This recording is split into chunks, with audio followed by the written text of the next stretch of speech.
Então, estamos aqui com o Maurício Palma Nogueira, diretor fundador, diretor executivo da Atenagro. Foi meu primeiro chefe, tenho muito orgulho de contar isso. É um grande amigo também, conhecido já de longa data. E o Maurício, que já tem uma ficha corrida extensa, né, Maurício? Capivara é grande. Não, brincadeira, brincadeiras à parte. Tem um currículo invejável, um cara que realizou e produziu muita informação. E faz 10 anos, né, Maurício? Agora em novembro faz 10 anos que partiu a primeira edição do Rally. Eu estava com você, uma experiência única, maravilhosa, em que a gente está em contato assim com o Brasil de verdade. Que aqui a gente vive numa bolha, né? Uma bolha bem confortável, bem agradável. E o Rally ele traz a realidade nua e crua, não só da pecuária, que é o objetivo, né? Levantar dados técnicos a campo e transformar isso em informações de qualidade que tragam um nível melhorado de decisão, de tomada de decisão, né? Mas também acho que traz o Brasil real. Eu tenho lembranças muito boas e um aprendizado pessoal também por ter participado com você. Se eu não me engano, eu participei 11, 13 e 14. Então, foi uma experiência muito, muito bacana. Então, seja bem-vindo. Estamos aqui com a nossa equipe, muito felizes de te receber aqui. Lígia, é um prazer grande. Obrigado pelo convite aí, todos vocês aí da Grifato. Conheço muito bem, né, o trabalho, acompanho. Tenho muito orgulho de ter feito um dos prefácios lá do teu livro, né, Lígia? Trabalhei tanto com você, né, muito tempo, como com o Stefan aí, né, então acompanhando o trabalho de toda a equipe. Vocês estão de parabéns, né? Análises ótimas, certeiras, corajosas. Eu acho que é isso que espera hoje da gente, né? Não é mais ficar lá em cima do muro, eu levantei o dado e tal. E eu acho que a gente tem cada vez mais que tomar um pouco de risco, né? Junto com aqueles que nos contratam, né? Eu acho que você foi Rally 11, 12, 14, acho que 15 também, não lembro. Acho que 15 também. 15 foi o do Xingu, né? Que a gente passou lá na balsa, no 2015, que a gente passou na balsa do Xingu. Nossa, foi, não foi? Uma vez deu até coceira, né? De nervoso. Tem o perigômetro, né? Tem um perigômetro. O perigômetro estava lá no vermelhinho, assim. Todo mundo se divertindo do lado do Xingu e a balsa não sai, né? E tinha 700 quilômetros para dar a volta de terra e tinha palestra. Eu falei, nossa, ferrou. Aí a gente aprende um pouquinho o que acontece com o Rally, né? Rally é bom para a gente ver a realidade, né, Lígia? Você viu bem o que a gente conseguiu identificar. O Stefan também, acho que fez umas 2 ou 3 edições, né, Stefan? Eu fiz as duas últimas. Eu fiz as duas últimas, né? 2018 e 2019. A última edição, 2018, que a gente foi para o Acre, né? Também um desafio enorme pegar aquela rodovia em reforma, né? De pegar lá de Rio Branco até a capital de Rondônia também. E a balsa também do Madeira ali, né? Acompanhar aquela ponte em construção foi muito bom. A do Xingu vence. E a gente do mato lá sem saber se ia ter estrada.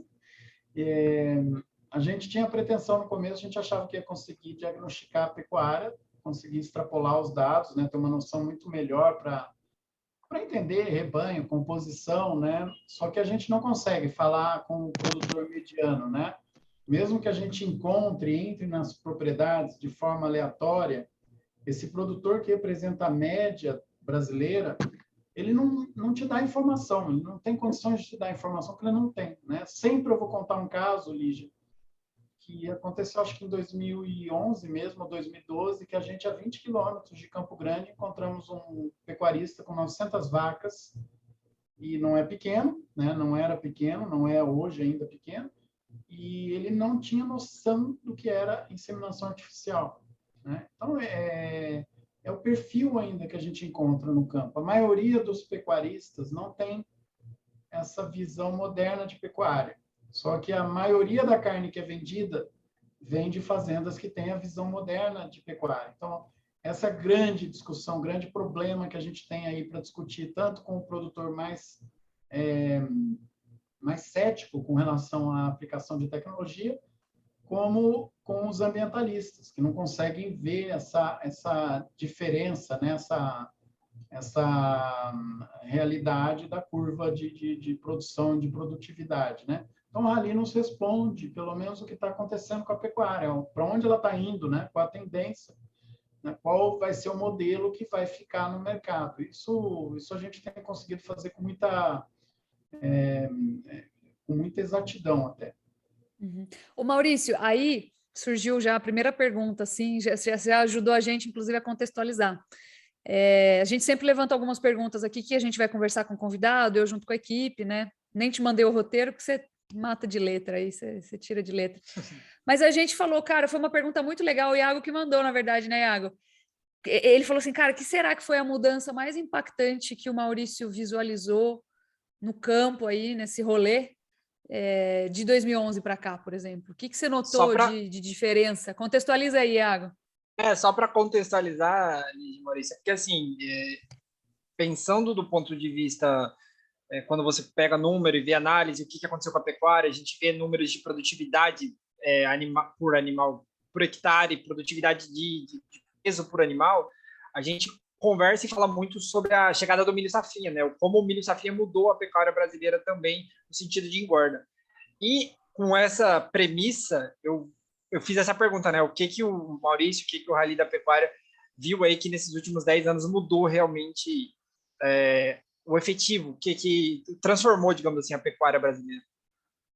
Bom, Iago, boa pergunta, né? Estudar um livro. Tem muita coisa que a gente viu, porque nós temos muita sorte também de pegar um período muito didático da pecuária, né? Mas, respondendo a tua pergunta de forma objetiva, o que mais me chama atenção todo ano é isso que chama atenção, é a maturidade do produtor. Eu não sei se isso tem muito mais a ver com o público do Rally, então, se você pegar, né, a Lígia e o Stefano viram muito isso a campo, a gente tem uma linha de não ficar levantando bandeira que agrada. Então, eu não vou lá para falar o que eu vou agradar, nós vamos lá para falar o que a gente acha que tem que ser falado. Então, nós podemos errar, né, mas nós não vamos negligenciar. Então, você não vai ver nunca uma palestra do Rally fazendo aqueles discursos que agradam, que joga isso contra aquilo e tal, aquela coisa de movimento de muita gente, né? Então, não sei se isso é o público que foi sendo selecionado, que sabe que vai lá para ouvir uma análise mais séria, mas a maturidade do produtor chama muito atenção, Iago. E assim, nível que antes a gente não imaginava um pecuarista discutindo tão cedo, né? Acontece num prazo muito curto para a pecuária. 10 anos pode não ser curto para a gente, mas a pecuária, né? Eu acho que até foi discutido aí no último, acho que o Rogério Goulart falou, né, Lígia? A carne que nós estamos comendo, ela começou a ser planejada quando, né? Se eu quiser hoje fazer uma fazenda de pecuária do zero, esse boi vai morrer. Eu começo hoje com as vacas para daqui a 8 anos ter o animal, daqui a 6 anos, na melhor das hipóteses, né? Então, é muito lento o processo de mudança. E a maturidade desse produtor, com uma visão de produtividade, de competição, justamente pelo espaço que foi ocupado pela safrinha. Não é uma coisa, segunda safra, né? Não se pode mais falar safrinha, né? Se você pegar o que a gente viu, né, no começo, a gente via muita área de pastagem com toco encostado na cerca, principalmente ali no Mato Grosso, na região do Vale do Araguaia, Mato Grossense, né? Então, toco indo para a cerca significa que eles queriam limpar o pasto para fazer agricultura. E, num primeiro momento, essa agricultura não foi lá para fazer integração, que hoje tem números aí de 12 a 14 milhões de hectares de integração, ela era para acabar mesmo com a pecuária, né? Eu quero ir para uma coisa mais rentável. Então, de repente, você vem a agricultura nessa região, abre infraestrutura, melhora a cabeça das pessoas, o nível tecnológico, né, da região, e você elimina grande parte das vacas. Qual é o primeiro animal que você tem na fazenda, se você quiser hoje mudar? Você está fazendo ciclo completo. O que você tem pronto para matar? É vaca. Então, se você olhar os últimos movimentos de ciclo pecuário, que nunca vai deixar de existir, né? A Lígia conhece muito bem isso, mas os últimos movimentos, eles não foram correlacionados com maus resultados na cria. É o avanço da agricultura. A gente consegue provar isso com uma certa facilidade até, né? Então, a gente vem com essa região toda sofrendo esse avanço da agricultura e, no meio aí, né, 2015, 2016, 2017, um movimento de volta. E aí, o fortalecimento, né, voltando pecuária em regiões de pastagens, né? Isso até, uma hora a gente tem que parar aqui para se organizar para mostrar isso em fotografias. Né? As fotografias de algumas regiões, que tipo de fazenda a gente tinha. No começo chamava muita atenção, né? Aquele curralzão enorme no meio de uma plantação de soja, né? Ou de uma área preparada para plantio. Então, essas mudanças todas, Iago, elas são muito interessantes quando você vê ali na prática. Uma coisa é a gente estudar em planilha, né? em trabalhos como a gente faz em escritórios como o nosso, né? Outra coisa é a gente ir lá e ver. Então, eu tenho duas alternativas. Ou eu tenho uma carteira muito grande de cliente fazendas, né? Que é mais o perfil da Agrifato do que o nosso, né? Ou eu tenho que fazer um projeto do tipo do Rally da Pecuária, senão a gente vai ficar por fora do que se acontece na produção, né? Então, tem muita mudança interessante aí que a gente viu nos últimos anos e que a gente consegue correlacionar, né, com os dados que a gente levanta ou com os números oficiais que a gente tem acompanhado. E só para ponderar aqui um ponto que você tocou, né, Maurício?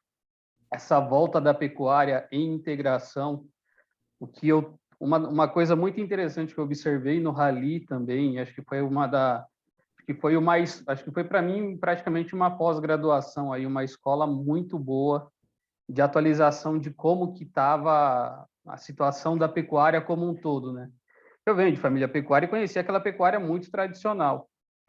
E olhando, né, essa volta da pecuária desses últimos, vamos colocar, 5 anos, fazendas grandes produtoras de soja, que você tem, às vezes, uma área marginal, um talhão ou outro, que você tem ali, por mais tecnologia que você consiga colocar, você chega num limite de produtividade, que às vezes a agricultura não é viável, mas você consegue trabalhar com uma pecuária de alto rendimento. E isso, assim, eu vi isso acontecer em Mato Grosso, principalmente no estado de Mato Grosso, isso ficou assim bem claro. Alguns amigos que trabalham, alguns contatos que a gente tem que trabalham em fazendas assim, a gente vê esse movimento acontecendo. Então, assim, acho que isso retrata bem essa nova volta da pecuária, né? E ela entra também aí, né, em alguns casos, como uma mitigadora de risco, né? Que a cultura, você planta ela, num período de 3, 4 meses você colhe. A pecuária você consegue estender um pouco e trabalhar melhor a sua gestão de risco do negócio, né? Com certeza, Steph. Então, até você está mostrando uma realidade, né, que a gente percebeu junto com a Agroconsult, né?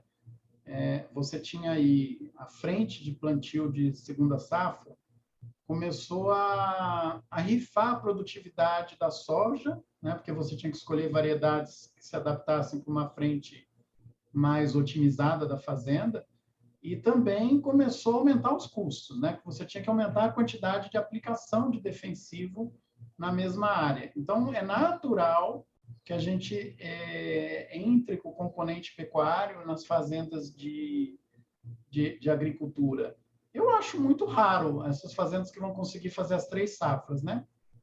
Soja, milho e depois boi, né? É muito difícil, né? É uma operação muito complicada do ponto de vista logístico. Mas diminuir a frente de milho para aumentar e incluir de gado, eu acho que isso é muito factível. Claro que, né, nós estamos aí, vocês estão vendo, né, o cenário internacional e nacional para preço de milho e soja, né? Você tem um ambiente muito estimulante para quem tem condição de plantar, continua plantando. Mas na hora que voltar ao normal aí, né, um cenário um pouquinho mais de estabilidade, depois de passar toda essa bagunça que virou o mundo todo, né? Peste suína africana, depois Covid, nem sabemos ainda o que vai acontecer agora, né? essas variantes, até que hora que o mundo se estabiliza de verdade, né? Matéria-prima, todas essas questões, a tendência é que a gente tenha uma pressão muito grande do agricultor imprimindo competitividade, né, na terminação de gado. Então, da recria engorda, da recria para frente, né, a gente vai ter cada vez mais a presença do agricultor, de pecuarista com cabeça de agricultor no negócio. Então, ou eu me adapto, né, ou nós vamos ter problema, principalmente para quem tem que comprar um bezerro. Imagina que você vai conseguir vender qualquer bezerro no mesmo preço de mercado. Esse é o grande desafio que nós temos lá na frente, né? O bezerro lá de quanto que está hoje? R$430 arroba, né? Mais ou menos. O bezerro que vale R$430 arroba, qual bezerro que é? Né? Não é todos, né? Não são todos que vão poder valer esse patamar. E o mercado mesmo vai começando a perceber isso, né?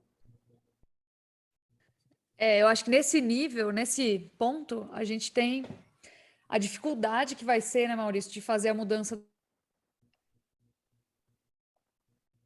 Cortou o som da Lígia. Cortou seu som, Lígia.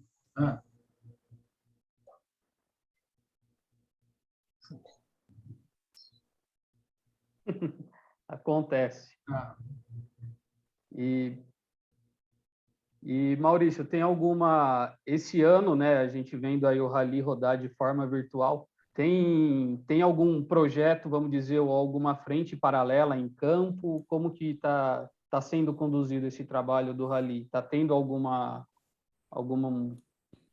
frente avaliando pasto ou indo em fazenda? Stefano, nós estamos revendo toda a nossa histórico de pontos, né, e correlacionando com o que a gente viu nos últimos anos com o que existe de dados formais, né, dos dados oficiais. Só que nós optamos por deixar o campo por um segundo momento. Então, o Rally, né, não sei se você vai lembrar, teve um ano que o Rally da Safra foi assim, os eventos separados do campo, né?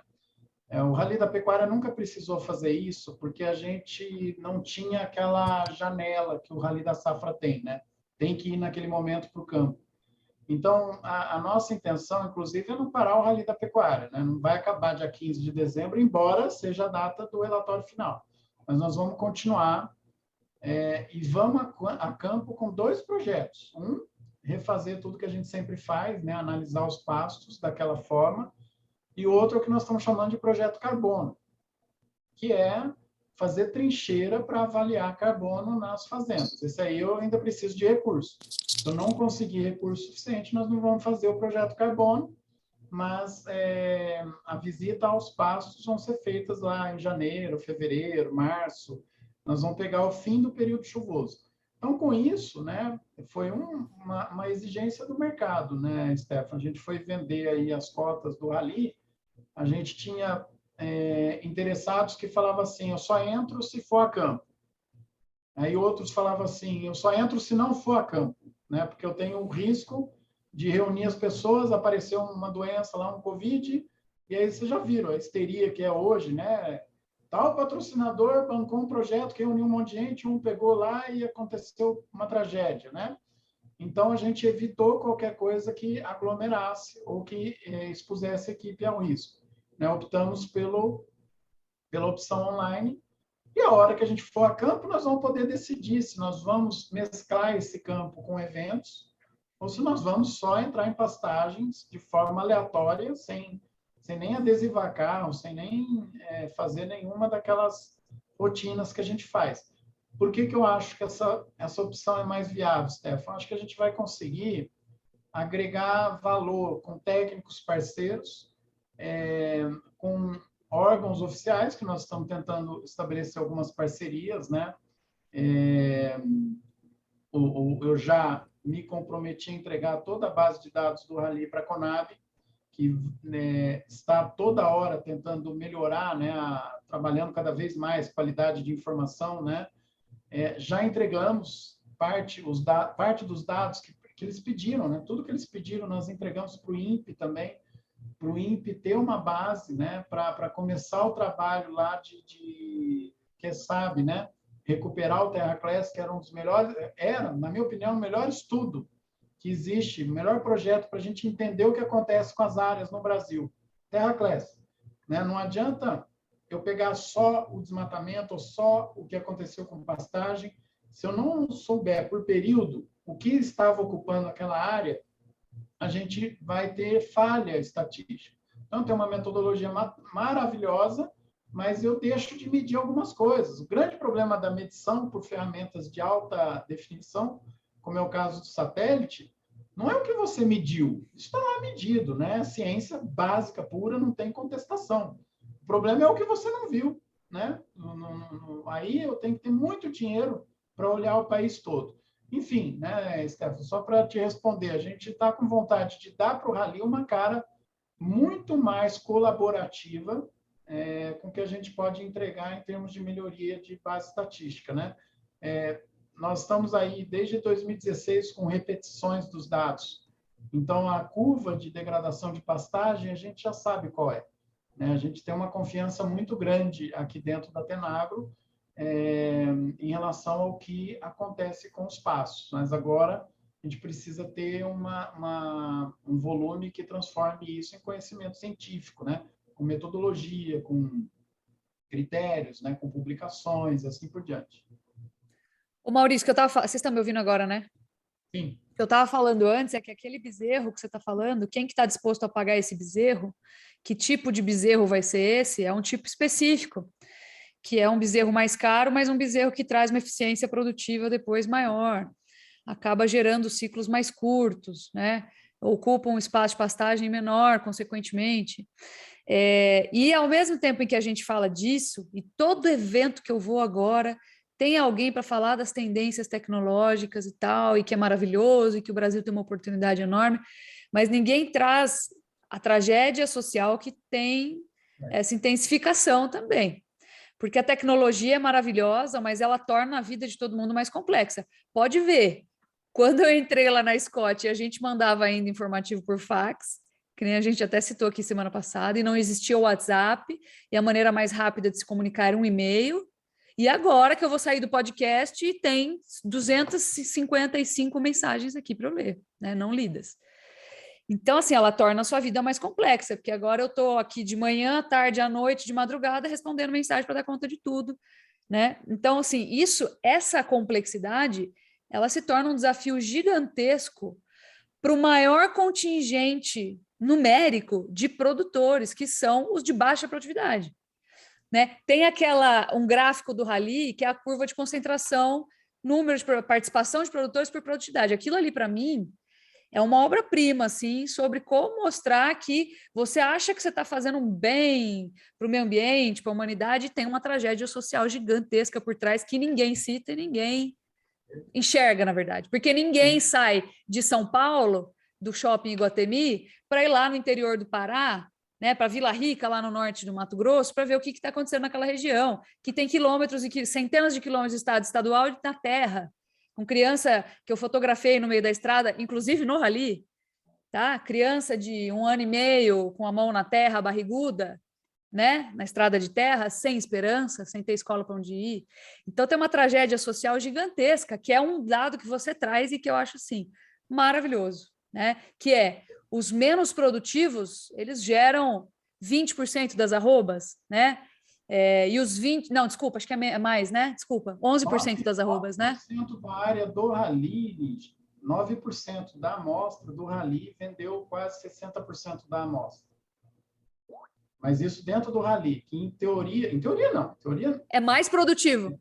É bem mais produtivo, né? É pior do que o que a gente está falando aqui. Média, né? De 2,5 vezes a média brasileira.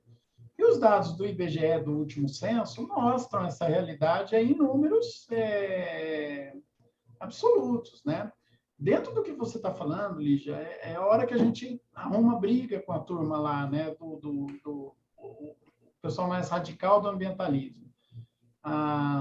O termo sustentabilidade foi sequestrado pelos ambientalistas, né? Eu saí do GTPS porque você colocava esses argumentos na mesa, era silêncio mortal, né, entre as ONGs. Então, quem estava preocupado lá com o pequeno produtor? A grande indústria, os bancos, a indústria de insumos, as consultorias. As ONGs, não. No discurso, sim, né? Sempre estou lá alegre, feliz, falando que eu vou fazer alguma coisa pelo povo, põe um projetinho ou outro, mas a maioria das medidas que eu estou defendendo, eu aumento a velocidade de exclusão. E aí, Lígia, tem um ponto que a gente precisa... Sem dar chance, né? Sem dar um mínimo de chance. Esse aumento da velocidade de exclusão, ele não dá um mínimo de chance para o cara poder se movimentar. Né? Exato. Porque assim, Maurício, desculpa, só fazer um parênteses, só um parênteses. Sexta-feira passada, eu fui para a Bahia, lá no EAGRO, um evento incrível. E eu conheci um cara que viajou 20 horas, 19 horas de ônibus, desde Miguel Calmon até Teixeira de Freitas. Ele é um pequeno produtor de leite do semiárido. E ele foi para Teixeira de Freitas. Falei, cara, deixa eu tirar uma foto com você, porque ele falou, parabéns pela palestra. Eu viajei 20 horas e a sua palestra foi legal, valeu a pena. Puxa, quanta coisa, a gente escutou. Você está entendendo? Esse é o Rubeilton. Pô, eu fiquei impressionada. Então, a revolução está aí. Você acha que esse cara vai dar conta das exigências que esse pessoal coloca na mesa? Então, são pessoas reais. A gente fala isso como se estivesse muito longe. Vai buscar os caras reais porque eles estão aí. É um cara que quer, ele viaja 20 horas de ônibus, e tem mais um detalhe sobre ele que eu nem coloquei aqui. Quem conhece ele vai saber o que eu estou falando. Não vou nem colocar. Ele viajou 20 horas de ônibus para assistir uma palestra para melhorar a produtividade dele, uma pequena produção leiteira, Miguel Calmon no semiárido baiano. Então é isso. É só para personificar o que você está falando numa pessoa que existe e é real. Então, é a maioria, Lígia. A gente, isso que incomoda às vezes no debate, né? Então, eu participei lá do debate da cultura, que você até que passou o contato, né, com o Sérgio Leitão. Aí, num determinado momento, o Sérgio Leitão fala que todos vão ser excluídos. Isso nós estamos falando desde 2000 e sei lá quando, né? Nós estamos falando que essa exclusão vai acontecer. Eu não preciso acelerar essa exclusão. É isso que a gente precisa entender. Eu preciso começar a criar uma base para ter uma política social. Porque se você pega esse produtor que você está dando exemplo, Lígia, se ele, com toda essa garra dele, se ele for excluído, é uma tragédia para esse homem. É ou não é? Para a família dele. Exatamente isso. Exatamente isso. Deixar a atividade para ocupar algum cargo em alguma empresa ou algum negócio da cadeia produtiva, o filho vai sentir uma evolução. Nossa, meu pai estava lá na propriedade, aquela coisa difícil, eu evoluí. E agora eu tenho a minha propriedade ali para manter, né, alguma coisinha que eu queira ou ganhar algum dinheiro. Como? Mercado de carbono. A maior discussão que eu tinha dentro do GTPS é que a gente tinha que criar um fluxo do mercado de carbono para manter esse pequeno produtor lá dentro sem produzir. Né? Deixa ele fazer muda para quem precisa, deixa ele lá fazer alguma coisa, se está perto de alguma cidade, montar uma trilha para turista, que seja, né? Não dá para fazer turismo em toda a área, mas a gente tem várias opções que ele tem que montar, que tem que fazer parte da política pública. E aí a gente tem que partir do pressuposto. Não é porque uma coisa vai acontecer que eu tenho que acelerar. Todo mundo que está aqui, entre nós e quem está assistindo, vai morrer um dia. Eu não preciso sair acelerando. Né? Não é porque vai acontecer, então vamos amanhã, já que vai acontecer. Né? E é isso que não está dentro desse debate. As pessoas... controle dos fornecedores indiretos, Lígia. Da forma que está sendo proposta, é um caos. É um caos.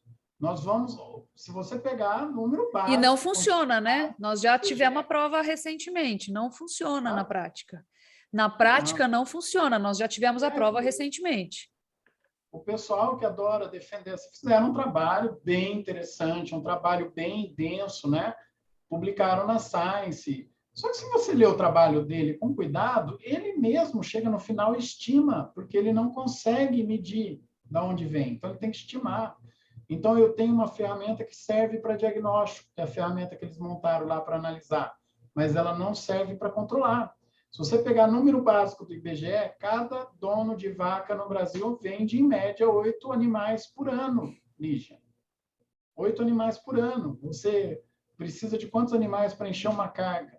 Imagina, dentro dos negócios das fazendas, quantas vezes animais vão ser misturados, apartados, depois vão para outra unidade ou para leilões, vão ser misturados, apartados, né? Então, se eu quiser ter um controle efetivo e justo, eu teria que ter um controle individual dos animais. Nós estamos muito longe de ter um controle individual dos animais. O dia que mostrarem uma ferramenta que seja factível, beleza, né?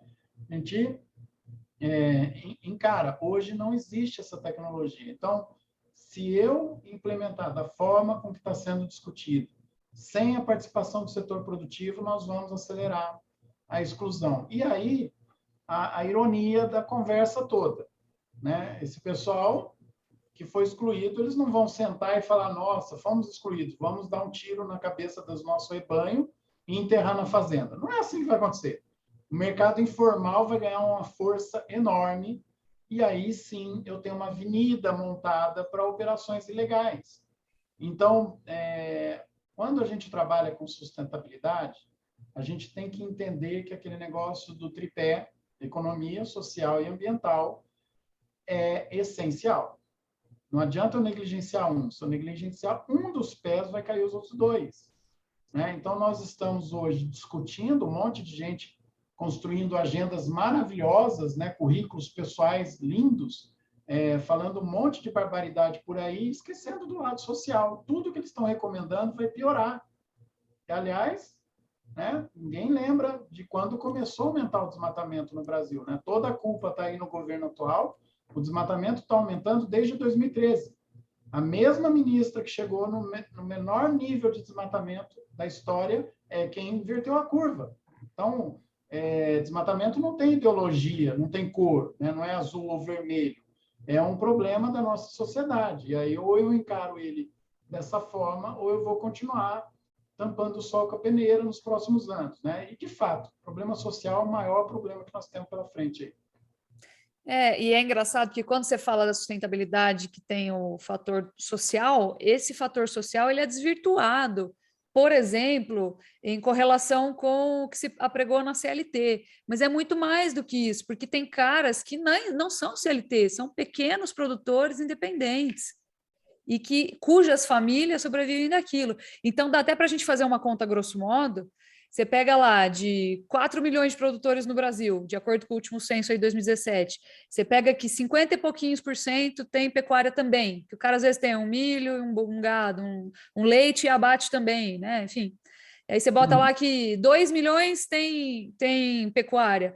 Desses 2 milhões de pecuária, você multiplica por 4, que normalmente é um número mínimo aí para ter de pessoas morando e trabalhando na fazenda, sejam eles funcionários ou membros da família. E aí você vai escalando, você vai ver que é uma tragédia aí de, cara, 12 milhões de pessoas, entendeu? Que você vai excluir. E esses caras vão fazer o quê? Ele vai ter que abrir mão da área de ser um empresário, um pequeno empresário, para ter que trabalhar para alguém, para falar, olha, eu melhorei, como você falou. Então tem uma tragédia social que ela é muito associada ao que se imagina que é o ruim para a pessoa, mas que ignora a realidade de quem está no ultra interior do país, né? No super interior do país, que são regiões pouquíssimo visitadas, não são turísticas, não estão no mapa das grandes cidades, né? Dos urbanoides, como eu gosto de falar. Mesmo que fosse turística, né, Lígia? O cara vai lá para ver o que ele quer, né? Então, ou que quem está lá quer mostrar, né? Infelizmente, a falha que a gente tem em aceitar, né, principalmente nesses debates, qual é a pretensão desse produtor. Né? Volta, por exemplo, aí que você deu do produtor lá que viajou não sei quantas horas de ônibus. Né? Você acha que a hora que você vem aqui para o grande centro, né, Berrini, e discute com alguém, essa é a percepção que ele tem desse produtor? Alguém que vai batalhar para ir ouvir alguém para aumentar a produtividade porque está preocupado em ganhar mais na propriedade. Ele acha que o sujeito é bucólico, que ele quer ficar lá, né, cuidando daquelas vacas amarelas que aparecem na televisão, e não é, ele está querendo evoluir, ele está querendo crescer. Eu preciso levar a condição para esse cara. E não é dessa forma, só, vamos soltar dinheiro. O dinheiro levar condição ou dar liberdade, né, para esse cara. Mais ou menos por aí também, né? Você quer obrigar ele a fazer o que você acha que é certo, fora do ambiente dele. É isso, né? Então, eu acho que esse assunto a gente tem que ser um pouco mais inclusivo, né? E aí, Lígia, por experiência, eu participei muito durante anos aí da construção desses modelos que hoje viraram referências, né? E o pessoal foi excluindo dos debates todo mundo que ia lá e não estava alinhado com determinada agenda. Então, você começava a incomodar, porque você fazia questionamentos, né? Inclusive, para mim, quem mais entende de pastagem no bioma Amazônia, né? Que é o Moacir Dias, lá da Embrapa de Belém, se não me engano, ele ia sempre nesses eventos, de repente parou de ir. Por quê? Né? Por que eu não ouço? Por que eu não trago o pessoal de pastagem da Embrapa, das universidades, né? Por que a gente não inclui tudo isso? Por que a gente não traz o pessoal que trabalha com pequeno produtor? Por que a gente não inclui econometrista para analisar o que vai acontecer com essas... Não existe nenhuma decisão que seja cartesiana como esse pessoal propõe. Isso nos preocupa muito, porque afeta bastante a gente. E às vezes a gente acha que não mexe com o mercado, mexe para valer, né? Quantas empresas, Lígia, grandes, não erraram em investimento porque acreditaram naquela conversa de 2018, 2019, que a gente ia parar de produzir proteína para comer hambúrguer de jaca, né? Que a pecuária estava fadada ao fracasso. Nós vimos isso acontecer, nós vimos gente parar, não vamos falar o nome aqui, mas o Stefan acompanhou, né? Gente parar investimento e vender metade do rebanho de fazendas grandes, isso a gente alertando, o preço vai melhorar. Ninguém pode prever aumento de preço, né? Toda semana eu mando um relatório lá para mostrar, né? Olha o que aconteceu com o patrimônio em gado. Venderam por quê? Porque acreditaram em pessoas da cidade que projetaram o fim da pecuária, né? E é muito irônico o que a gente está vivendo. Nós ainda estamos discutindo um eventual problema da produção de proteína e a única realidade envolvendo consumo de proteína e ameaça global que a gente tem é o surgimento do coronavírus, né? Dessa versão, dessa variante do coronavírus. E é por falta de proteína, não por excesso de proteína.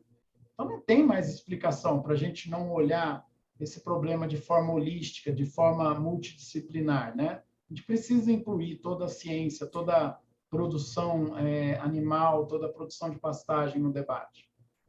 Ao invés de acreditar no que a gente gostaria que o mundo fosse, né? Eu gostaria de me alimentar de hambúrguer de planta. No fim das contas, continua sendo um alimento ultraprocessado, né? A hora que ele perde a temperatura, ele vira uma meleca, uma gosmona enorme, e na prática você está comendo hambúrguer, fritura todo dia. Não tem sentido, né? Não faz sentido prático. E às vezes é muito interessante a forma com que a gente vê a postura desse pessoal, né? E se você for ver lá o debate, a forma lá na cultura, né, Lígia? Enquanto a gente estava lá conversando, tinha uma hora que eu ficava lembrando daquele filme da Marvel, do Thanos, né? Pô, a solução do cara, então, beleza, se eu matar metade da população, resolvo todos os problemas, né?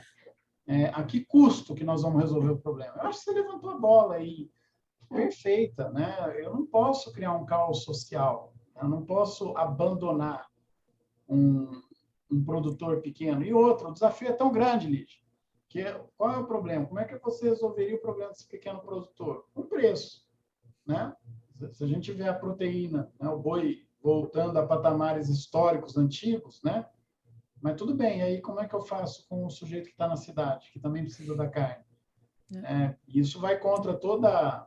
Apesar da gente estar vivendo uma curva de valorização da pecuária que tem várias explicações para que ela aconteça, né?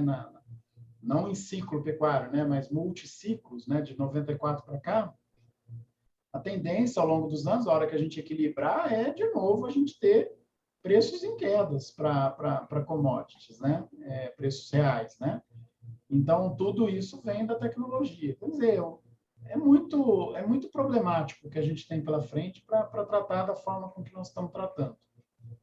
O Maurício, outro assunto que me lembrou agora, porque como você rodou o Brasil inteiro praticamente 10 vezes, né? 9 vezes, acho que.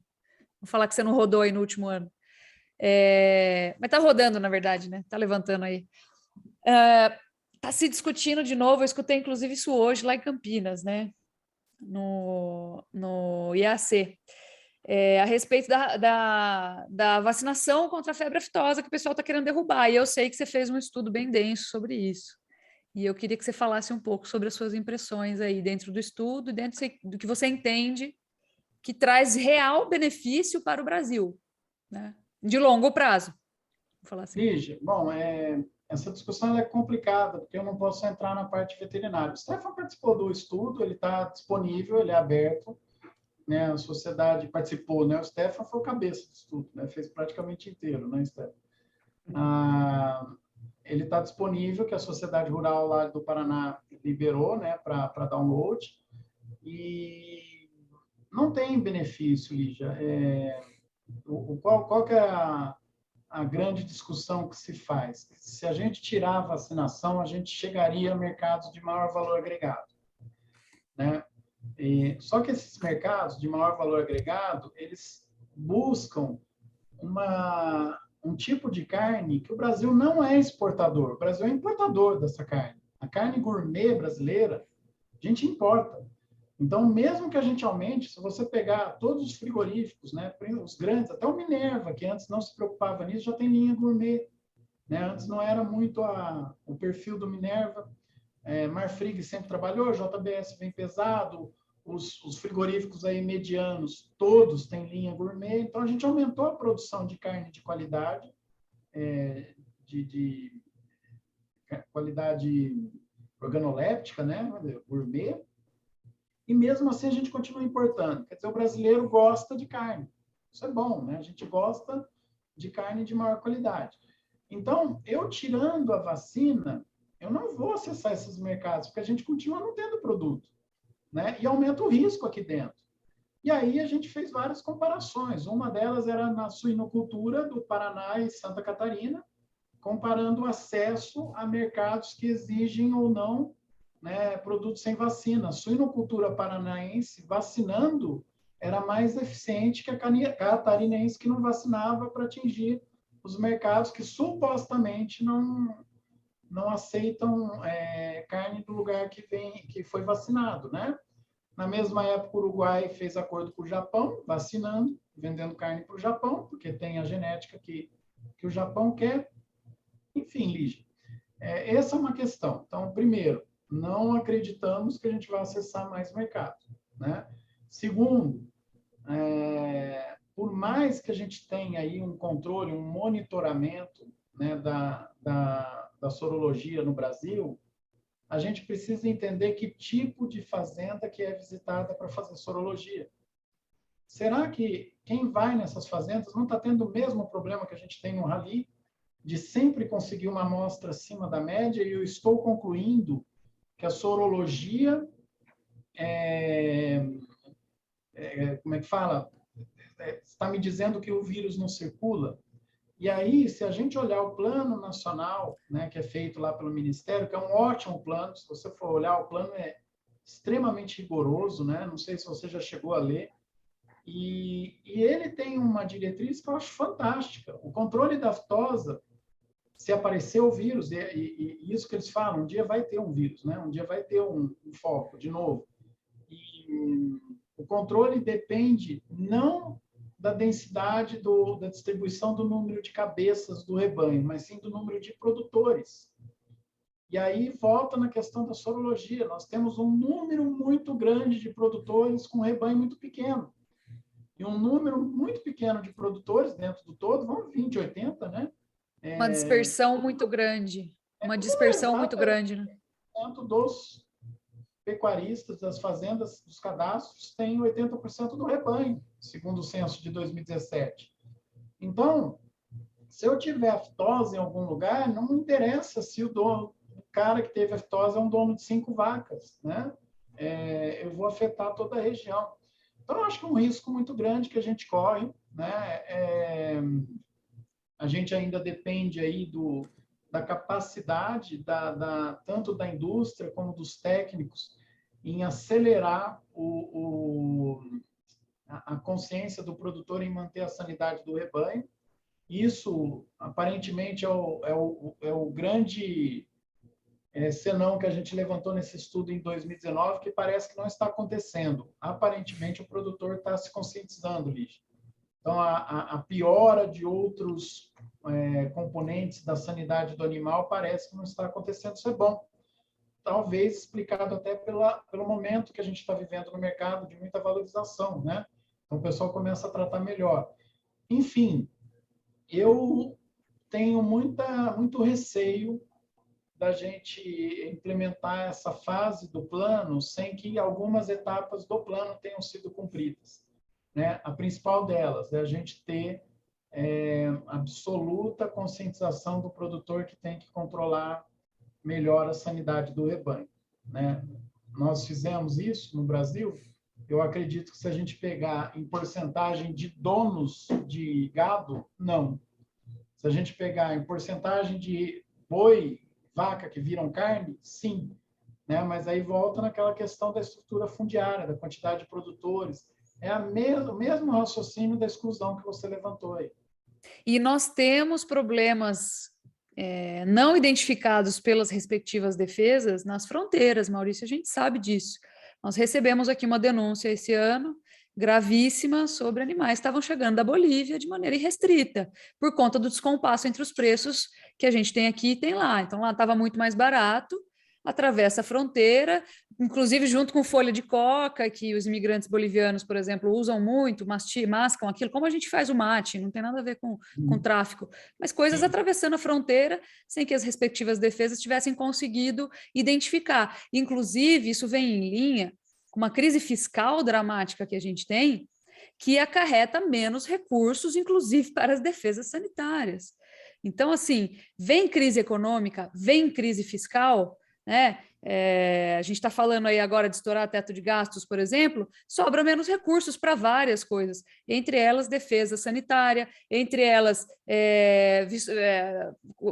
desmatamento, né? A gente fazer a fiscalização correta, né? A gente identifica uma piora nos índices de desmatamento quando tem problemas econômicos, né? Domesticamente, a gente sabe disso. Sempre foi agora, assim, né? Sempre foi assim. Sempre foi, mas todo mundo finge que não, que começou agora, né? Um problema econômico. O problema das pessoas fingirem que isso começou agora é que elas querem tirar soluções paliativas da cartola como se isso nunca tivesse sido estudado, discutido, considerado, né? E a gente fica numa confusão de normas e leis que não trazem embasamento técnico por trás, trazem embasamento ideológico. Esses problemas não surgiram hoje, né? Não são de hoje não é de hoje que eles apareceram. Então, hoje a gente está discutindo isso, por exemplo, e eu acho legal o produtor, que normalmente é a nossa principal audiência, escutar e bater em cima disso, porque ele é o principal prejudicado. Esse ano nós tivemos, novamente, o problema priônico, né? Mais 2 casos aí, suspeita de encefalopatia espongiforme bovina, na sua versão clássica não era, provamos por A mais B que focinho de porco na tomada, tá tudo certo, continuamos diante da OIE, por exemplo, com risco insignificante, né, para a vaca louca clássica, que aconteceu lá no Reino Unido, matou um monte de gente da década de 90, já teve nos Estados Unidos, enfim, e mesmo assim a gente está bloqueado. O que isso trouxe de volatilidade para o mercado, né? A China que está levando aí uma boa fatia de tudo que a gente produz, nem só do que a gente exporta, né? Já dá para a gente falar de tudo que a gente produz. Isso trouxe uma dor de barriga imensa para o mercado em outubro. O risco de volatilidade ele é gravíssimo, porque você não consegue segurar mais o boi no pasto, principalmente no segundo semestre, né? Mas eu não vendi em outubro, segurei e vendi em novembro. Sim, você perdeu R$50 por arroba para ganhar de novo R$50 por arroba. Na pior das hipóteses, você emitiu mais metano, entendeu? Na melhor, né? Desculpa. Na melhor das hipóteses, você perdeu tempo e emitiu mais metano. Então, imagina o problema que a gente tem com o caso de febre aftosa diante dessa imensa fronteira seca que a gente tem e desse trânsito aí, muitas vezes, irrestrito. Ele não está restrito, né? Ele tem algum nível de irrestrição.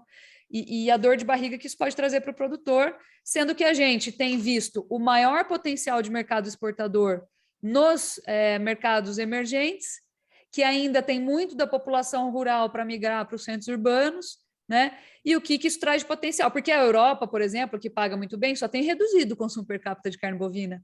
Assim como o Brasil, né, diante do aumento de gastos, do encrudecimento da crise econômica e etc., aumento do desemprego, aumento do cenário inflacionário de novo, A gente tem o menor consumo per capita aí dos últimos 25 anos, né? Então, é complicado. Não traz grandes benefícios na prática e eu acho um risco muito grande. Eu concordo com você. Só para dar uma visão assim um pouco mais, vamos falar assim, envolver agora um risco de mercado que a gente tem um contato muito quente com esse risco de mercado, né? O pessoal liga para a gente louco, o que eu faço? Querendo andar na contramão dos fatos, né? Você tem que se antecipar aos fatos, senão ir junto com a onda, né? Exatamente. Eu vejo com muito receio esse exemplo agora que você citou aí do caso da China, né? E você sabe, né? A China, a própria OIE de cara já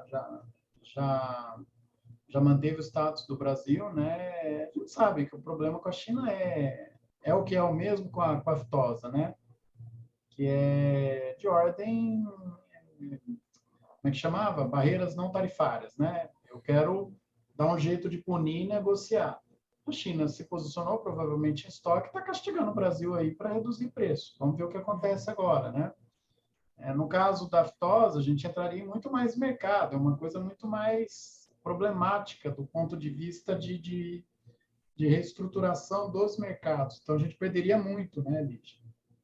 E o que mais você comentou aí que...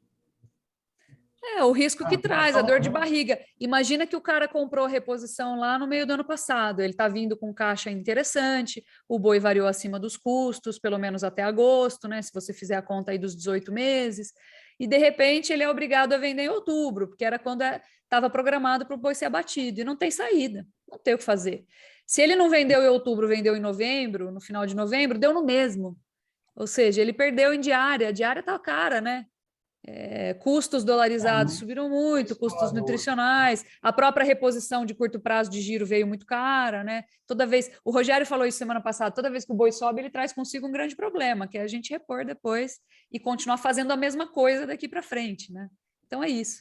Para falar um pouquinho de mercado também, porque mais do que a gente sofreu o risco, tem um risco enorme, discutir aí com as secretarias estaduais, a gente tem um risco de mercado, a exemplo do que nós passamos agora há muito pouco tempo, que traz um contexto fresco, prático e real de coisas que aconteceriam caso a gente sofresse esse problema, né?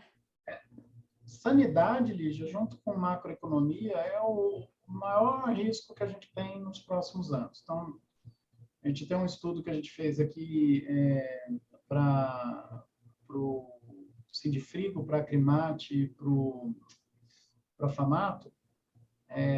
Nos próximos 5 anos, a gente vai ter que investir, no mínimo, o dobro do que nós investimos ao ano em aumento de tecnologia para atender a demanda. Então, até mesmo quando a gente filtra, né, essas análises de consumo per capita, a gente tem que ter cuidado, porque geralmente a conta é disponibilidade, né? Então, hoje mesmo eu estava discutindo com um jornalista que queria saber o consumo, porque parece que isso é um relatório de um banco que vai cair o consumo em tantos por cento. Vai cair porque não vai ter carne. Não é porque não querem consumir, não tem carne. Então, aí também outro estudo que mostrou lá, esqueceu completamente do que aconteceu com a suinocultura mundial. O mundo está se conscientizando, o consumo per capita de proteína animal caiu. Pelo amor de Deus, né?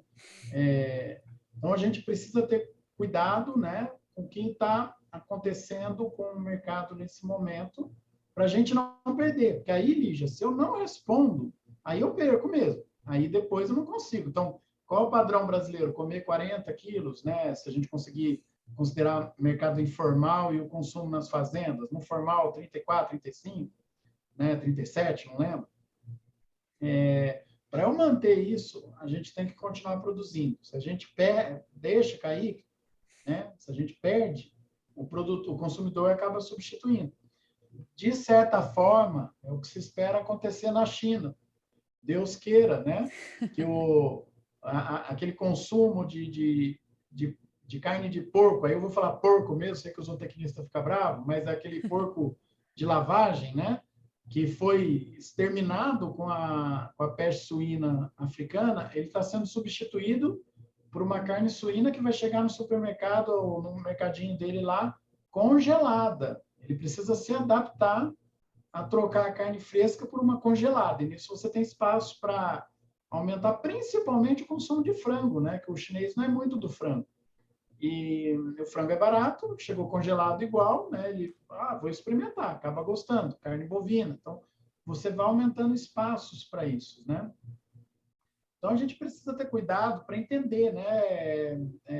Quando a gente vai fazer esses planos, voltando aí na questão que você levantou com muita sabedoria, né? A questão sanitária, para a gente é um problema enorme, né? Eu posso ter uma frustração sanitária ou uma frustração macroeconômica. E me preocupa muito, porque por mais que, se você olhar a linha de governo, não se discute nunca uma medida igual da Argentina, né, de proibir exportação para melhorar o consumo interno, né, o acesso interno, mas vira e mexe, isso é ventilado na imprensa, né? Você pode olhar, direto na imprensa tem alguém soltando essa ideia, direto, né? É aqueles que descobriram a roda, né? No século XXI descobriram o fogo, a roda, né? Eles acham. E que parar de exportar, né? Faz o preço cair, né? Pois é. Aí e vê o que aconteceu agora, né? A exportação caiu pela metade, né? Em outubro. Pela metade, né?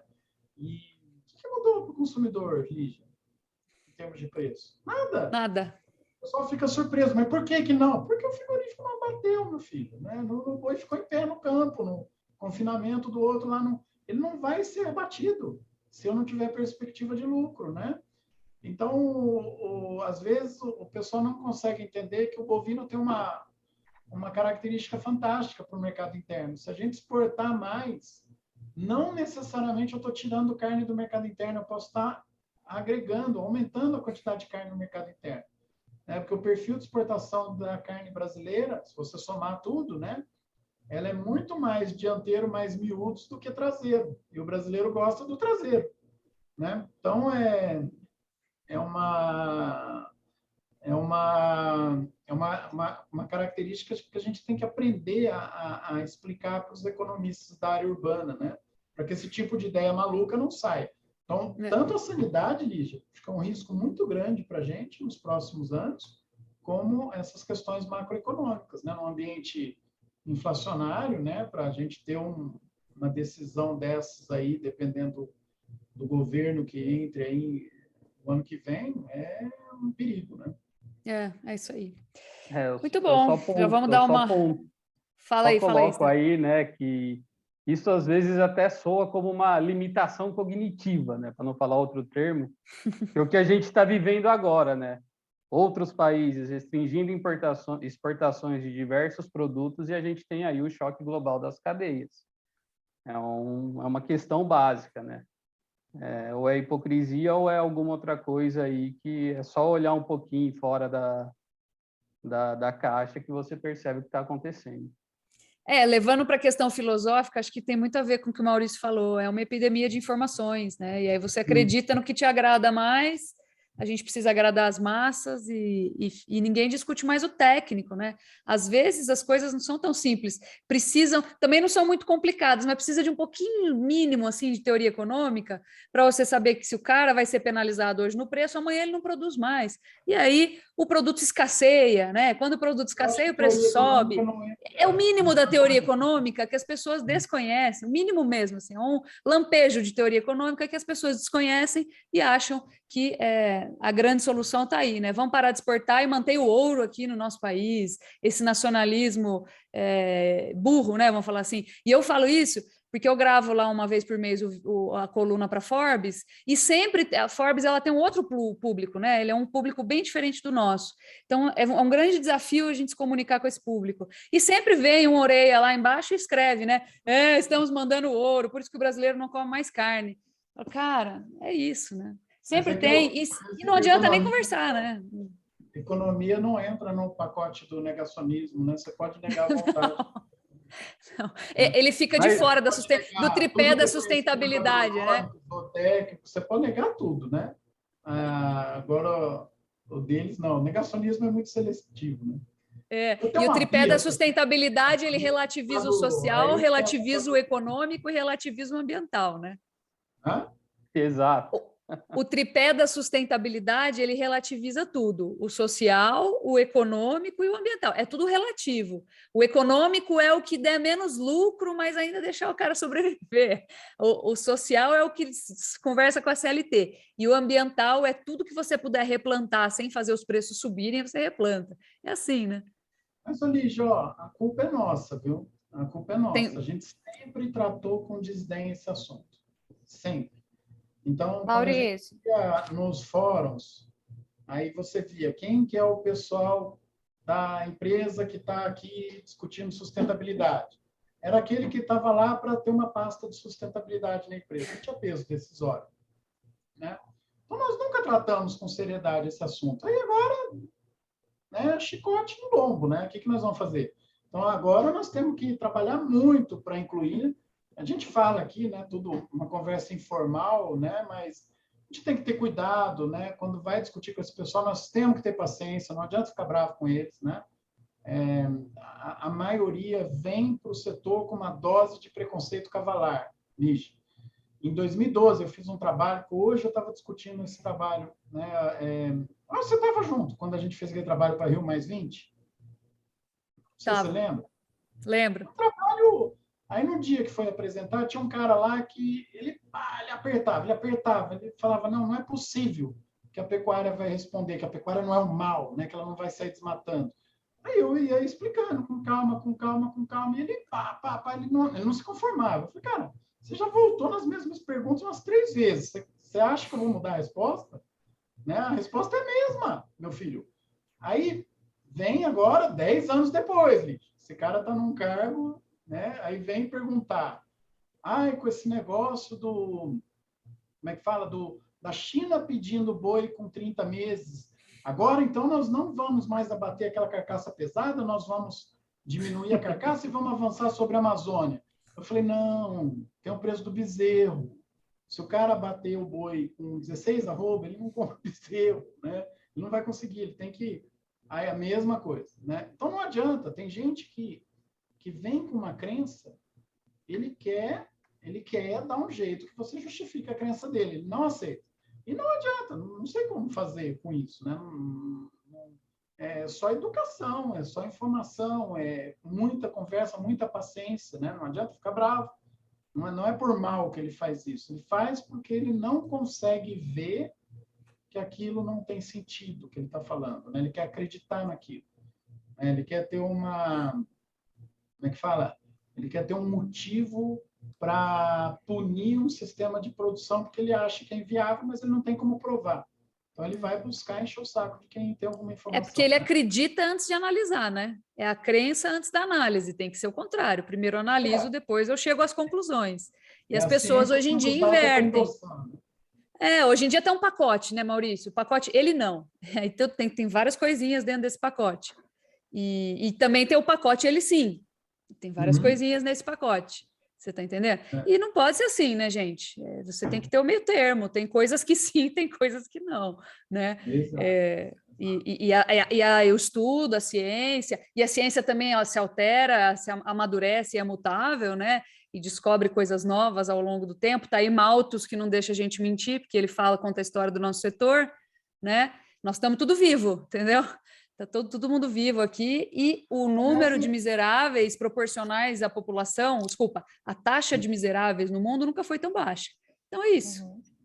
Lígia, só tirando uma dúvida aí que também, Maurício, e complementando assim no sentido de questionamento, a agricultura hoje ela é muito mais globalizada do que a pecuária, né? A nossa pecuária agora que está entrando maior no processo de globalização, até pelo maior percentual exportado, enfim. Tanto que o preço que é dado pelo milho, pela soja aqui no Brasil, ele não é dado pelo mercado interno brasileiro. Óbvio que tem alguns parâmetros, né, o diferencial de base, basis, portuário, enfim. Mas, no geral, ele é dado por uma bolsa lá em Chicago.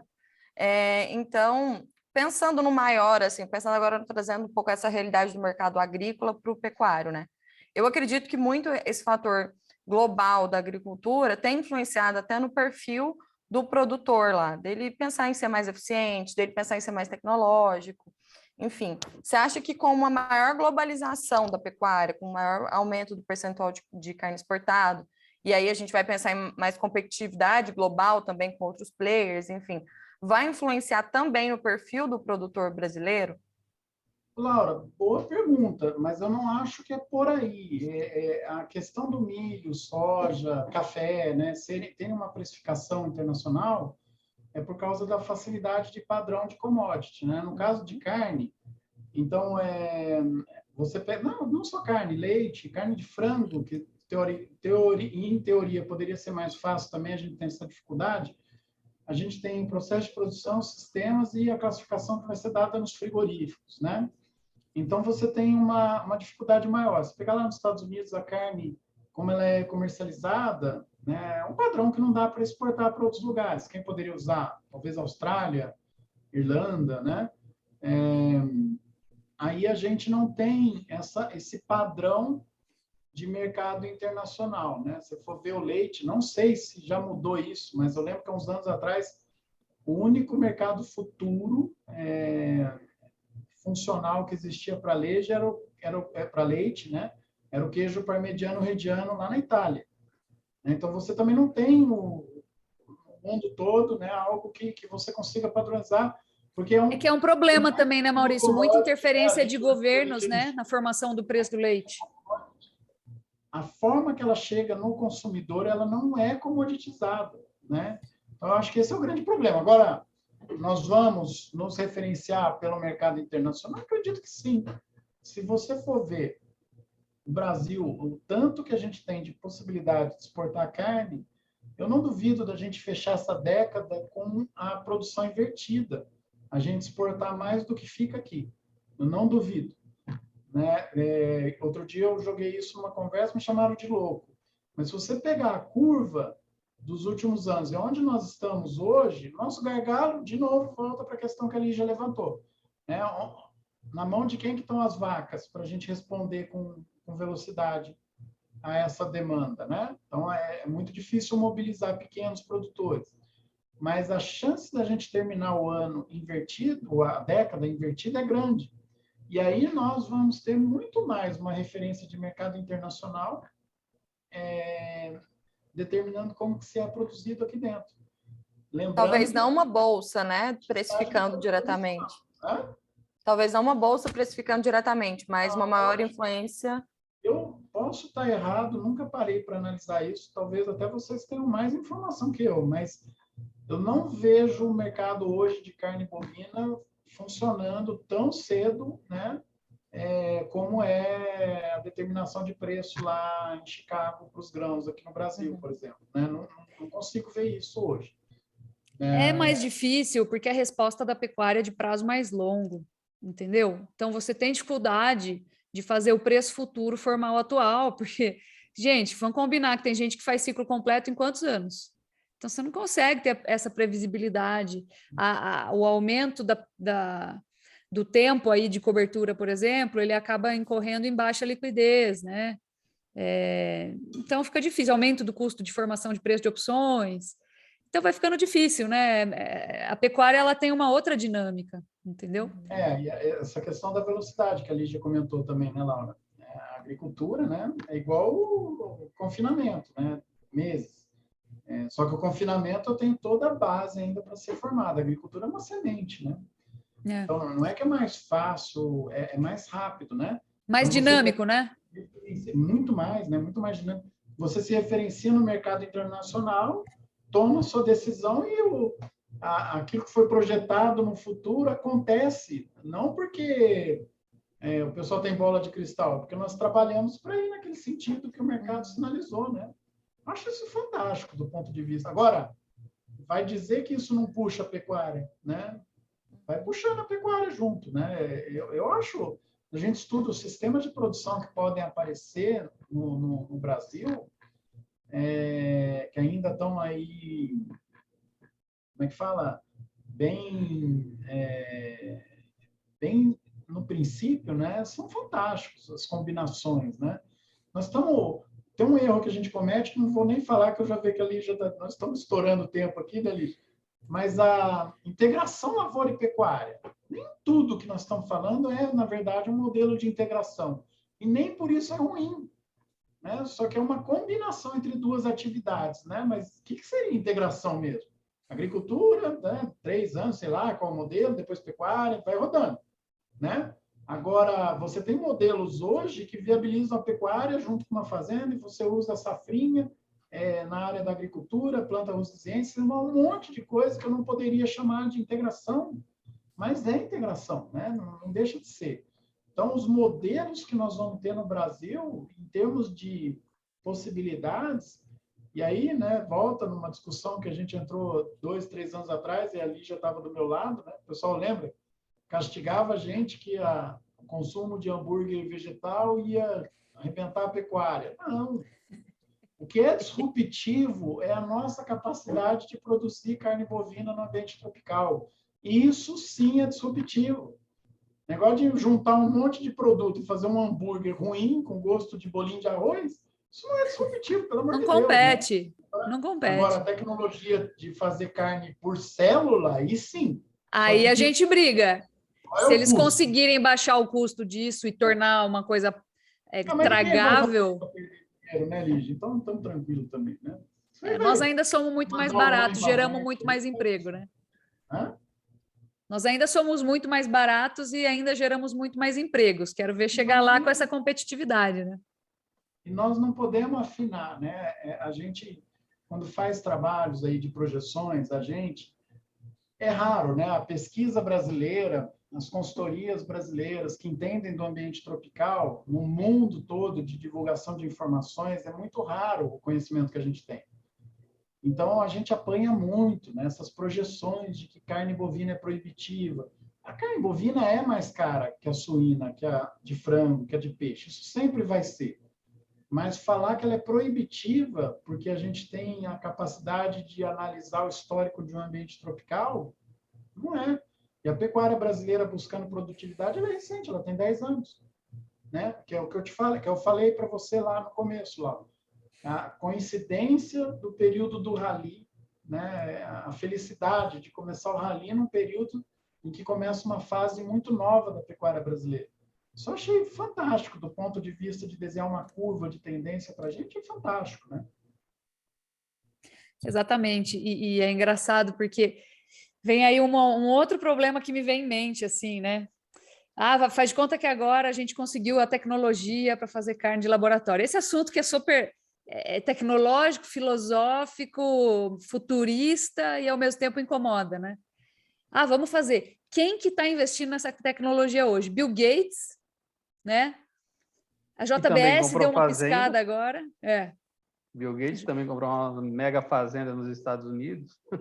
Para começar a explorar essa possibilidade. Aí a JBS acho que deu uma piscada também para esse mercado, está todo mundo começando a ficar de olho. Tá, você pega agora uma ponta que é concentrada e a outra pulverizada e todo mundo reclama e agora você concentra as duas.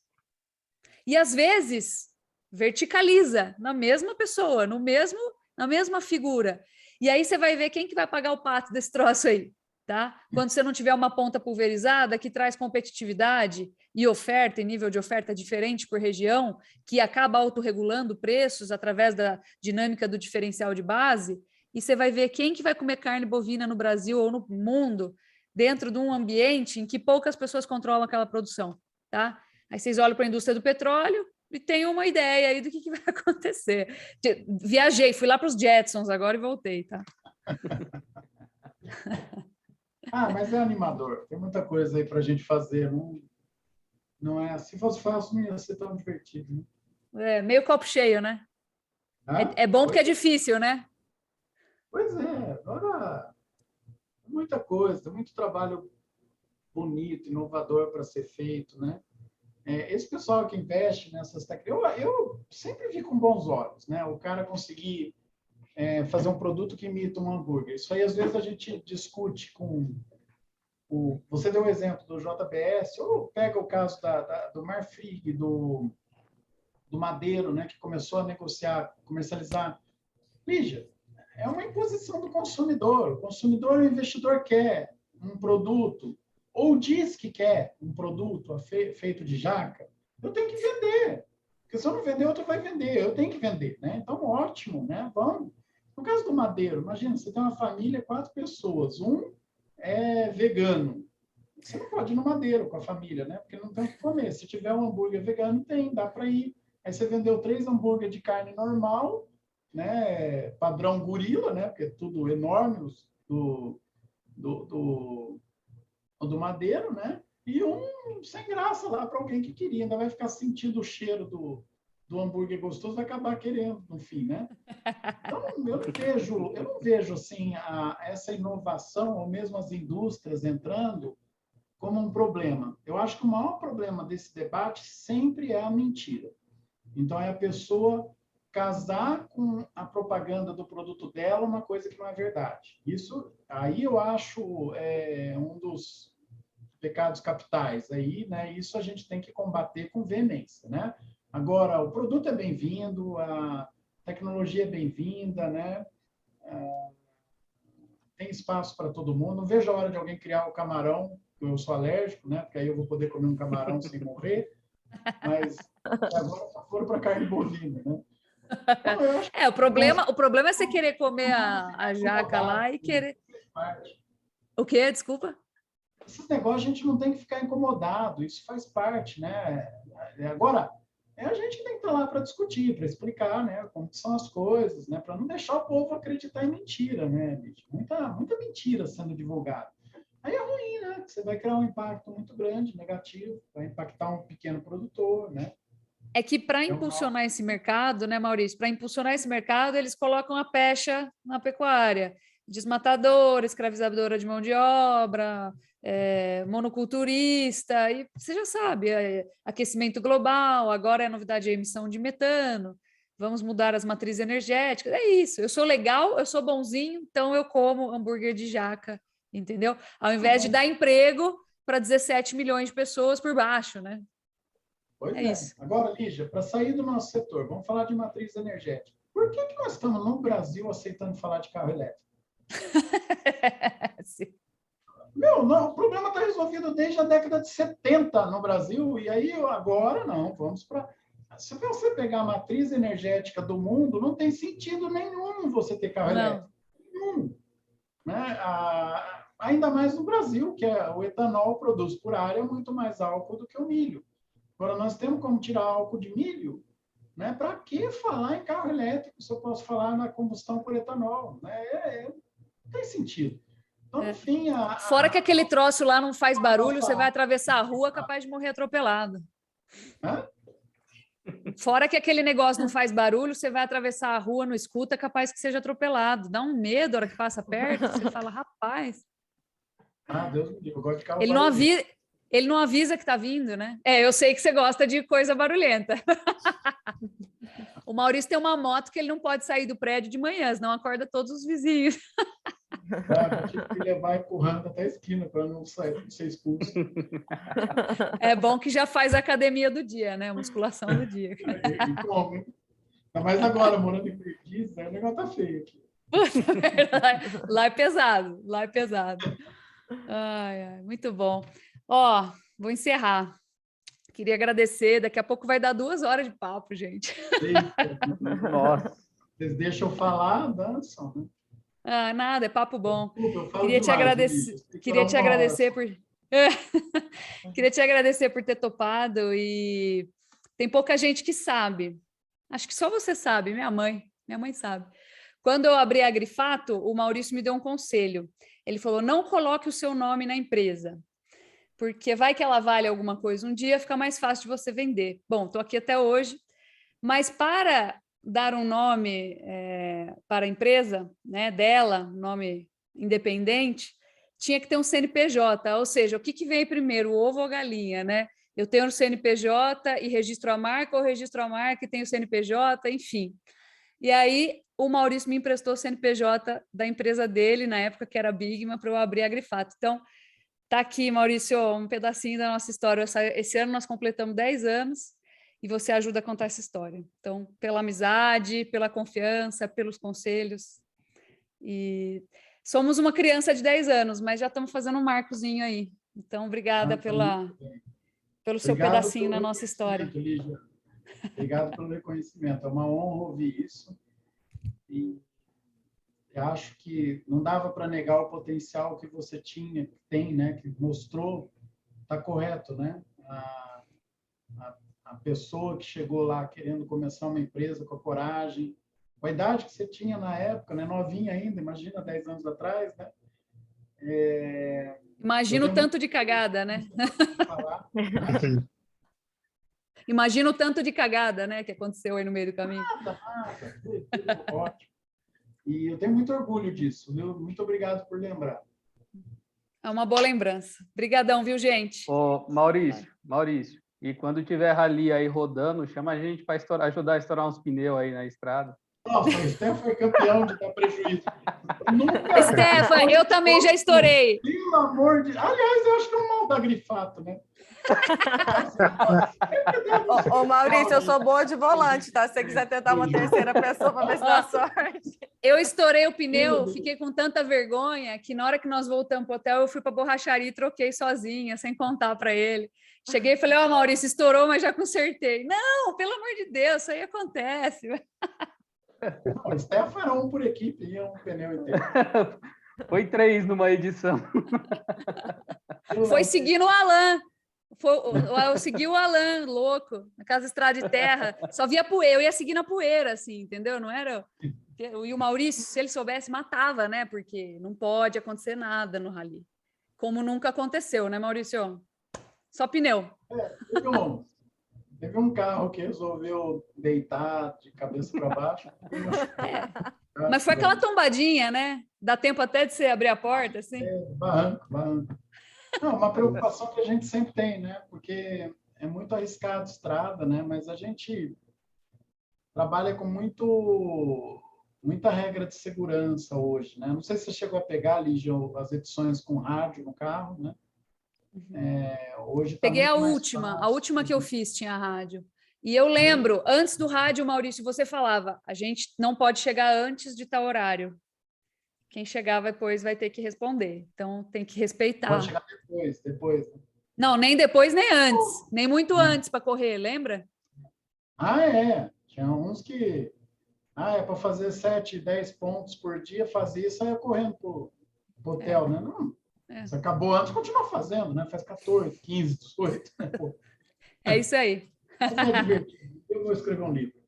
Vamos. Vai ser legal. Você é a primeira leitora. Obrigadão, viu? Valeu, turma. Obrigado, gente. Beijo. Obrigada, pessoal. Bom trabalho. Até mais.